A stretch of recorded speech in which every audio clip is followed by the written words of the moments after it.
Usijipe umuhimu kwa watu wasioona umuhimu wako kwenye maisha yao.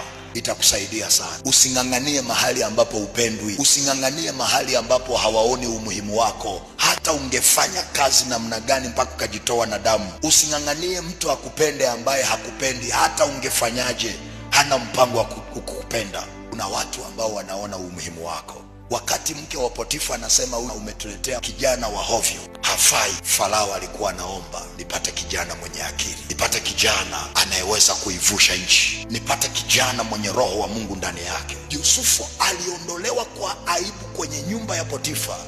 Umuhimu wake ulikuwa umeisha. Mungu akampeleka ikulu ya Farao. Farao akaona umuhimu wa Yusufu. Kuna watu kwenye maisha, jifunze kuwaacha waende.